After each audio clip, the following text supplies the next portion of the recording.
Ya, sahabat Indonesia Nusantara, selamat berjumpa lagi di channel ini dan kali ini kita akan bahas tentang eh, isi kitab Negara Kertagama yang ditulis oleh Empu Prapanca atau disebut Desawarnana ya, dalam tulisan di daun tal atau rontal itu. Nah, ternyata di kitab itu, di buku itu tidak hanya mencatat tentang Majapahit, tapi juga beberapa kerajaan, bahkan mungkin 3 zaman ya, 3 masa. Yaitu yang pertama ada cerita tentang eranya Raja Erlangga, yaitu ketika pembagian kerajaan menjadi 2, kemudian Singasari dan Majapahit. Jadi ada trilogi kerajaan yang tercatat di dalam buku ini ya, buku yang saya pegang ini. Jadi ini Negara Kertagama yang ditulis oleh Empu Prapanca, kemudian diterjemahkan oleh Profesor Dr. Andes I Ketut Riana dari Bali. Diterjemahkan dan ada aslinya. Nanti akan kita lihat kutipannya ya. Kutipannya seperti apa nanti akan kita lihat semua. Oke, untuk Anda yang baru saja bergabung di channel ini, jangan lupa tekan tombol subscribe-nya terlebih dahulu, kemudian tekan tombol loncengnya, dan jangan lupa juga like, kemudian share video ini ke teman-teman Anda. Siapa tahu teman-teman Anda juga sedang memerlukan informasi tentang ini. Oke, ini bahasanya agak panjang, karena itu kita akan lihat satu persatu ya. Yang pertama dulu, berdasarkan waktu kejadian atau tahunnya. Jadi 1052 ya. 1052 itu yang ditulis oleh Empu Prapanca ini berkaitan dengan pembagian kerajaan Raja Erlangga. Jadi ada simak di kutipannya yang ada di insert video di sebelah ini ya. Saya akan bacakan di sini. Jadi demikian cerita tentang Kamal yang diyakini berdasarkan doktrin yang kuat. Dahulu tahun Saka 974 Saka atau Masehinya 1052, ketika bertahta Srinata Jenggala di Jiwana. Jenggala itu kalau sekarang di Sidoarjo itu ada jembatan layang namanya Layang Jenggala, Layang Jenggolo ya dalam bahasa Jawanya. Nah, karena memang kerajaan Kauripan yang diperintah oleh Raja Erlangga itu pusatnya di situ, di Jenggala. Serta Srinata Panjalu yang di Dahang. Jadi ada dua pusat, bukan pusat ya, tapi dua seperti kota besar gitu, yaitu di Kauripan, di Jiwana, kemudian di Daha. Serta Srinata Panjalu di Daha. Ketika itu tanah Jawa terbagi ya. Sri Erlangga, Raja Erlangga, yang menyebabkan karena kasih baginda Raja Erlangga kepada kedua orang putranya yang menjadi raja. Jadi itu kutipannya seperti yang ada di sebelah itu. Di sini artinya bahwa Raja Erlangga waktu itu gundah karena ada 2 ya putranya, yaitu Mapanji Garasakan, ini putranya sendiri, kemudian satu lagi keponakannya dari Raja Teguh Dharmawangsa ya. Yang ketika Raja Erlangga ini menikah, kemudian kan diserang Raja Urawari, kemudian hancur, kemudian dibentuk lagi, berhasil kan gitu, ceritanya lebih seperti itu. Nah, karena ada kemenakannya juga merasa khawatir nanti terjadi pertumpahan darah, akhirnya ya sudah dibagi saja kerajaannya menjadi 2 bagian gitu ya. Nah, di bait berikutnya ada seorang penganut Buddha Mahayana mahir tentang tantra sebagai yogi agung. Asramanya di tengah pekuburan Lemah Tulis. Lemah Tulis itu ada di sekitar Bagusan sana ya. Pekuburan Lemah Tulis dibanggakan oleh rakyat. Beliau datang ke Bali berjalan kaki di atas air laut dengan tenang, terkenal bernama Empu Barada, paham tentang masa lalu serta 3 masa, yaitu dulu, kini, dan sekarang. Jadi orang-orang yang punya pandangan jauh, hati yang jernih itu kan biasanya bisa melihat masa lalu, melihat masa kini, dan juga masa yang akan datang. Bait berikutnya, kini tanpa menolak sang pandita diminta tolong membagi 2 daerah itu. Batasnya telah ditandai dengan cucuran air kendi dari angkasa, dari barat ke timur hingga ke laut terbagi 2, utara dan selatan tidak berjauhan.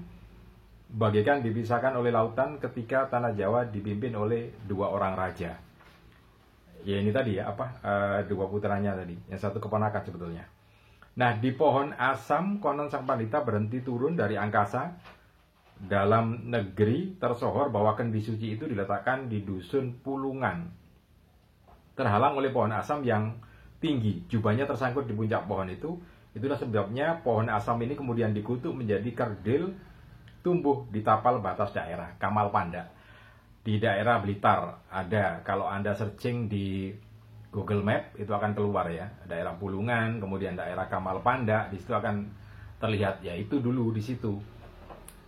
Konon ceritanya juga ada asam yang dikutuk itu asamnya kecil, nggak bisa besar gitu ya. Mungkin bagi yang pecinta bonsai enak gitu ya. Jadi sudah jadi bonsai.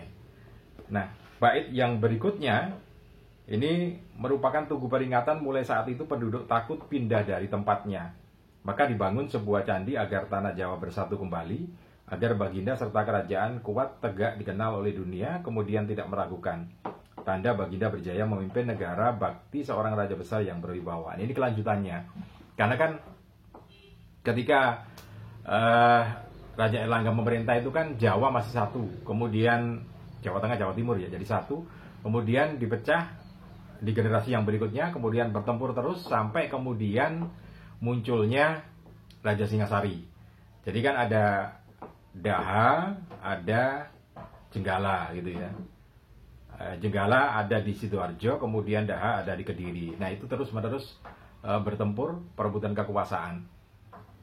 Akhirnya muncullah pada waktu berikutnya, yaitu munculnya Kerajaan Singasari. Nah di dalam negara Kertagama juga disebutkan ada, jadi di pupuh ke 50 ya, halaman 204 kita lihat, Anda juga bisa lihat di insertnya. Jadi pupuh 50 halaman 242, 48, pupuh 40 ya. Nah ini dia pupuh 40.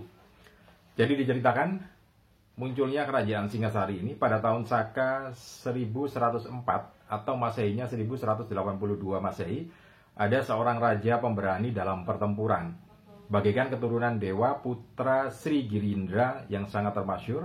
Seluruh rakyat tunduk, setia, hormat, menjunjung duli Baginda Raja Sri Rangga Rajasa. Ini gelarnya Singasari ya, Sri Rangga Rajasa, terkenal nama Baginda pemberani menundukkan lawan yang amat cakap. Nah, ini bait yang pertama terkait dengan pupuh 40 ya. Kemudian yang berikutnya, ini bait yang berikutnya, daerahnya luas, di sebelah timur Gunung Kawi, sangat subur, gudang bahan makanan. Jadi kalau kita lihat Gunung Kawi ini kan ada di wilayah Malang, agak ke selatan ya, agak ke barat ke selatan Gunung Kawi. Nah di situ memang subur, sampai sekarang tanahnya subur. Wisma para menteri bernama Kutaraja, penduduknya padat berdesak-desakan. Ini di Singasarinya. Di sini putra Sri Girindra menunaikan dharmanya dengan gagah berani, menggembirakan para yang berbudi luhur, memberantas keburukan, selalu ditingkatkan hingga rakyat selalu setia. Itu bait yang kedua. Bait yang ketiga pada tahun Saka 1144 atau tahun Masehi 1222 Baginda menyerang Kediri. Nah, ini awalnya. Jadi dari Tumapel ya, belum Singasari, masih Tumapel itu menyerang Kediri. Ceritanya agak panjang kalau diceritakan ya. Tapi ini kan baitnya yang ada di negara Kertagama. Jadi Sri Kertajaya terkenal pemberani, ahli sastra beliau memang, serta filsafat dan doktrin keagamaan. Segera terkalahkan karena amat berbahaya, berusaha melarikan diri, menyelinap di sebelah pertapaan yang sepi. Banyak rakyat pimpinan prajurit setia yang masih berada di ibu kota dimusnahkan. Jadi memang kalah perang.